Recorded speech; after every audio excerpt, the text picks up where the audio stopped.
என்னோடய வீடு வந்து ஆட்டூர் சைடு. பார்ப்போம்.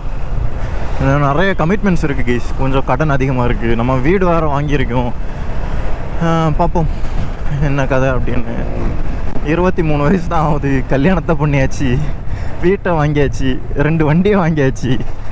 கொஞ்சம் செட்டில்டு தான். ஆனால் என்ன, இன்னும் ஒரு எமர்ஜென்சி இப்போ ஒரு 50,000 1,00,000 ரூபா நமக்கு தேவைப்படுதுன்னா நம்ம யார்கிட்ட போய் கேட்போம்னா தெரியாது. ஏன்னா நம்மக்கிட்ட அந்த அளவுக்கு இப்போதைக்கு காசு இல்லை. எங்கே தொடங்கி எங்கே வந்து முடிக்கிறேன். அதுக்கு தான் நமக்கு இன்னும் நான் இப்போது டிப்ளமோ மெக்கானிக்கல் இன்ஜினியரிங் முடித்தேன். ஐடிஐயில் ஏசி மெக்கானிக் முடித்தேன். சென்னையிலையும் எம்என்சியில் ஒர்க் பண்ணேன். ஆனாலும் எனக்கு சேலரி பத்தலை. நமக்குன்னு ஒரு சொந்தமாக எந்த ஒரு பிஸ்னஸும் இல்லை. பிஸ்னஸில் எந்த ஒரு தொழில் ஐடியாவும் நமக்கு இல்லை. சொந்தமாக என்ன பண்ணுறது அப்படின்னு. ஆனால் எனக்கு சின்ன வயசுலேருந்து மொபைல் டெக்னீஷியன் ஆகணும்னு ஒரு ஆசை இருந்து. நான் 10th படிக்கும் போதிலேருந்தே மொபைல் ஷாப்பில் ஒரு அண்ணன் எனக்கு தெரியும். அந்த அண்ணன் சொந்தமாக கடை வச்சுருந்து. அந்த அண்ணன் கடையிலே தான் ஃபுல்லாக டைம் ஸ்பெண்ட் பண்ணுவேன். அப்போது அந்த தொழில் எனக்கு பிடிச்சிருக்கு. மொபைல் டெக்னீஷியன் இன்ட்ரெஸ்ட் அதிகமாக இருக்குது. அதனால் சரி நம்ம மொபைல் டெக்னீஷியனு அந்த ஒரு வேலையை கற்றுக்கலான்னு சொல்லிவிட்டு கோர்ஸ் படிச்சுட்ருக்கேன். கிட்டத்தட்ட இதுக்கும் 1 lakh கிட்ட செலவு பண்ணி தான் நான் படிக்கிறேன். ஆனால் மொபைல் டெக்னீஷியனை பொறுத்த வரைக்கும் இல்லை, யாரும் ஃப்ரீயாக சொல்லித்தர மாட்டாங்க. மொபைல் டெக்னீஷியன் இல்லை, இப்போது நம்ம மெக்கானிக்காக ஷெட்டில் வேலை செய்கிறோம், எல்லா ஒர்க்குமே நம்ம செய்ய விட்டுவாங்க. ஆனால் இந்த இன்ஜின் சைடு வரும்போது நம்மளை வேறு வேலைக்கு மாற்றி விட்ருவாங்க. ஏன்னா நான் மெக்கானிக்காக இருந்தவன் தான் 1 year கிட்ட. இன்ஜின் ஒர்க்கை தவிர ஓரளவுக்கு எல்லா ஒர்க்குமே தெரியும். ஆனால் கண்டிஷன் என்னென்னா, பஜாஜுக்கும் கேடிஎம்முக்கும் 200cc மேலே, ஒரு 200 to 390cc வரைக்குமே எல்லாமே நான் பண்ணுவேன். யமஹாவுக்கும் okay, R15 MT15, எஃப்சியும் okay, FZ25 இந்த வண்டி நான் சொந்தமாக வச்சுருந்தனால இந்த வண்டிக்கும் எனக்கு தெரியும். இன்ஜின் டிஸ்மேண்டில் பண்ணிடுவேன். ஆனால் என்ன ஒர்க்குன்னு கண்டுபிடிச்சி அதை ரீஅசம்பிள் பண்ண எனக்கு தெரியாது. அதுதான் ஒரு ஃபேக்ட்டு. இப்போது மொபைல் டெக்னீஷியன் படிச்சுட்ருக்கேன். லாஸ்ட்டாக நான் இன்றைக்கி போனேன். நேற்றைக்கு கடை ஷாப் லீவ், ஓனர் வரல. முந்தின நாள் ஸ்விக்கி ஓட்ட போயிட்டேன். அது முந்தின நாள் கோர்ஸுக்கு போயிட்டு என்னோடய ஃபஸ்ட்டு மொபைல் ஒரு நோக்கியா கீபேட் ஃபோன் தான். டிஸ்பிளே சேஞ்ச் பண்ணணும். அது டிஸ்பிளே வந்து கனெக்டர் மாதிரி வராது. நம்ம ஸ்ட்ரிப்பை வந்து போர்டில் வெல்டிங்னு வருது, சால்ட்ரிங் பண்ணியிருப்பாங்க. அதை நம்ம ப்ளோவர் யூஸ் பண்ணி மெல்ட் பண்ணி நம்ம திருப்பி ரீசால்டர் பண்ணுற மாதிரி அதை நான் பண்ணேன். எனக்கு சக்ஸஸ் அமைஞ்சிருச்சு. இனி அடுத்தடுத்த ஒர்க்கு நம்ம போயிட்டுருக்கு. நான் பேசிக் ஒர்க் மட்டும் இல்லை, போர்டு ஈஸி ஒரு ரீபால் பண்ணுறது அது முதற்கொண்டு எல்லாமே தான் நான் ப்ராக்டிஸ் பண்ணுறேன். இனி கொஞ்சம் டூல்ஸ் வாங்கணும். பார்ப்போம். இப்போதைக்கு எனக்கு வருமானத்துக்கு வேறு வழி இல்லை. மொபைல் டெக்னீஷியன் படிச்சுட்டு இருக்கனால அதனால தான் சரி சைடாக ஸ்விக்கி ஓட்டிகிட்ருக்கேன். வேறு எதுவும் கிடையாது. பார்ப்போம். 23 வயசு. ஆனால் மேரேஜ் பண்ணும்போது எனக்கு 21 வயசு. மேரேஜ் ஆகி சோத்துக்கு சிங்கி அடித்த மாதங்கள் இருக்குது. சில பல மாதங்கள் சென்னையில் இருக்கும்போது சோத்துக்கு வழி இல்லாமல். ஏன்னா சென்னை சேலரி எனக்கு பத்தாது.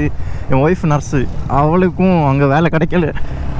என்னென்னமோ மெடிக்கல் காலேஜ் அங்கே இங்கேலாம் நர்சிங் வேலைக்கு தேடணும், ஏறணும் எவனும் வேலை தரல. அதனால் வேலை கிடைக்காம ரிட்டன் இங்கே வந்து சொந்தமாக ஒரு ஹோட்டல் ஆரம்பித்து எல்லாமே ஃப்ளாப் ஆகி அதில் சில பல லேக்ஸ் லாஸ் பண்ணி ஒரு வழியாக எல்லாமே சமாளித்து இப்போது ஒரு சிம்பிளாக ஒரு 2 BHK வீடு வாங்கியிருக்கேன். ஆனால் நான் சாட்டிஸ்ஃபை தான். ஏன்னா என்னோடய வயசு ஒரு 23க்கு பேரண்ட்ஸ் சப்போர்ட் இல்லாமல், பேரண்ட்ஸ் சப்போர்ட்னா எங்கள் அப்பா அம்மா சப்போர்ட் இல்லை, என் தாத்தா சப்போர்ட் இருந்து. ஏன்னா அவர் கொஞ்சம் சொத்து சேர்த்துருந்தார்.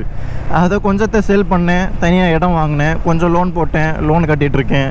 அது முன்னாடி எனக்கு கொஞ்சம் கடன் இருக்குது. தெரியல இதெல்லாம் எங்கே போய் முடிய போகுதுன்னு. ஆனால் சொந்த வீட்டில் தூங்குற ஒரு சுகமே தனி தான். ஏன்னா சின்ன வயசுலேயே ட்ரீம் கைஸ் எனக்கெல்லாம். கலைஞர் டிவியில் நம்ம டிவி பார்த்துட்ருப்போம். அப்படியே வேறு வீட்டுக்கு ஃப்ரெண்ட்ஸ் வீட்டுக்கெல்லாம் போகும்போது அங்கே ஒரு 24 inch இல்லை 32 inch அப்போது அவ்வளோ, அதுவே பெரிய டிவி. இல்லைனா ப்ரைவேட்டுன்னு இல்லை, நம்ம ஃப்ரீயாக கிடைக்காத மாதிரி டிவி, கவர்மெண்ட் டிவி தான் என் வீட்டில் இருந்து. மற்றபடி நம்ம கடையில் காசு கொடுத்து ஒனிடா அந்த மாதிரி பிராண்டில் இருந்து பேனசோனிக் டிவி வாங்குவோம்ல, பெரியப்பா வீட்டில் இருக்கும். அந்த மாதிரி டிவி ஒரு நாள் வாங்கி அதில் டிவி பார்க்கணும். அது ஸ்கொயர் டிஸ்பிளே 32 inch இருக்கும்னு நினைக்கிறேன். ஆனால் அது ஸ்கொயராக இருக்கும் டிஸ்பிளே, இந்த 16:9 ரேஷியோவில் இருக்காது. இதெல்லாம் வாங்கி இதில் நம்ம எப்போ டிவி பார்ப்போம். அடுத்தவங்க வீட்டில் சோஃபா இருக்கும், எப்போ இந்த சோஃபா நம்ம வாங்குவோம், டைனிங் டேபிளில் உட்காந்து சாப்பிட்றது, இதெல்லாம் ஒரு காலத்து ட்ரீம். ஆனால் எப்படியோ இப்போ நான் அதை ஃபுல்லாக முடிச்சிட்டேன். ஒரு நாள் 32 inch டிவி பார்க்க ஆசைப்பட்டு 50 inch டிவி வாங்கினேன். ஹோம் தேட்டர் வாங்கணும்னு ஆசை.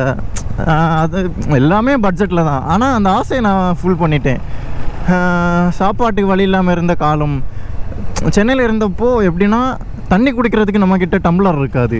அப்போது கடைக்கு போய் 10 ரூபா ஜூஸ் குடிச்சிருப்போம்ல, அந்த ஜூஸ் பாட்டிலை கட் பண்ணி அதில் தான் நாங்கள் தண்ணி குடிப்போம்.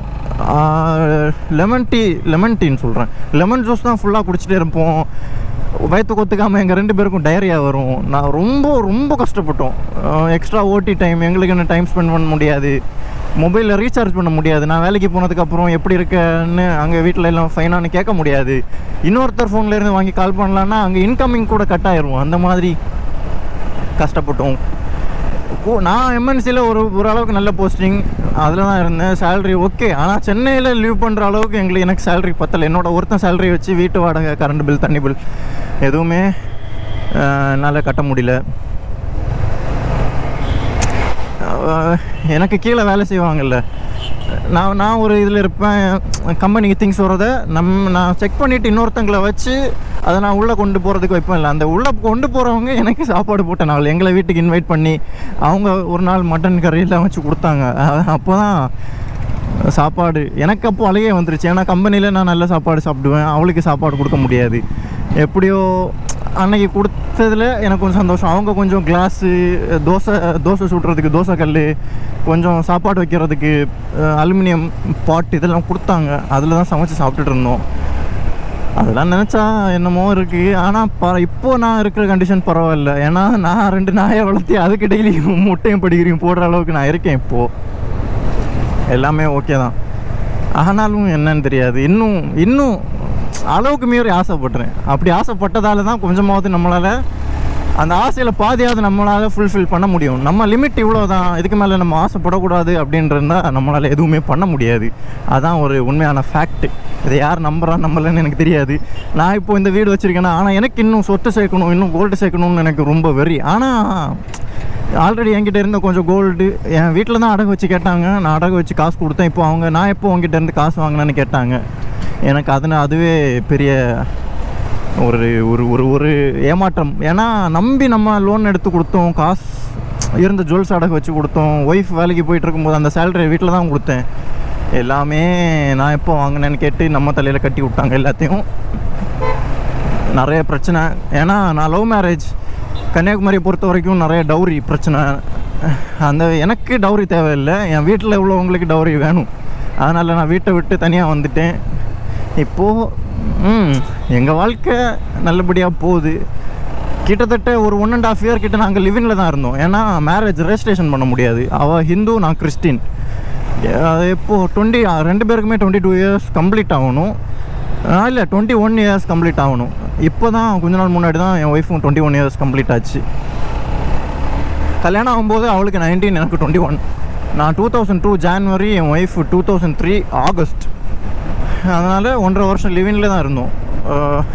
நிறைய பேர் இப்போல்லாம் கல்யாணம் பண்ணி ரெஜிஸ்டர் ஆனால் கூட எனக்கு நீ வேண்டான்னு தள்ளிட்டு போகிற இந்த காலத்தில் கூட எந்த ஒரு கல்யாணம் ஆச்சு நான் அவளை விட்டுட்டு போனேன், இல்லை அவன் என்னை விட்டுட்டு போனான்னா என்ன ப்ரூஃப்? ஒன்றுமே இல்லை. யாருமே சாட்சிக்கு வரமாட்டாங்க எங்களுக்கு கல்யாணம் ஆச்சுன்றதுக்கு. ஏன்னா யாருமே இல்லை. சப்போர்ட்டுக்கு ஃப்ரெண்ட்ஸுன்னு கொஞ்சம் பேர் இருப்பாங்க. ஆனால் என்னென்னா அவங்களும் ஏதோ ஒரு தேவைக்கு தான் நம்ம கூட இருப்பாங்க. அந்த தேவை நம்மக்கிட்ட இப்போ கிடைக்காதுன்னா அவங்க நம்மளை கழட்டி விட்ருவாங்க. அந்த மாதிரி தான் நிறையா ஆச்சு. அதுக்கப்புறம் எல்லா நம்பரையும் பிளாக் பண்ணிவிட்டு ஃப்ரெண்ட்ஸே வேண்டான்ருக்கேன்.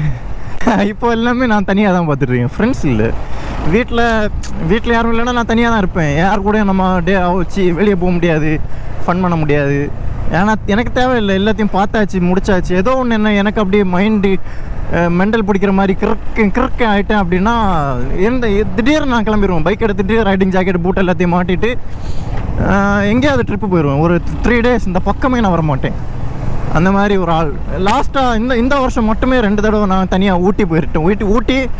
ஊட்டி கர்நாடகா, கேரளா 3மே ஒரே சிங்கிளாக சோலோவாக தான் நான் அடித்தேன்.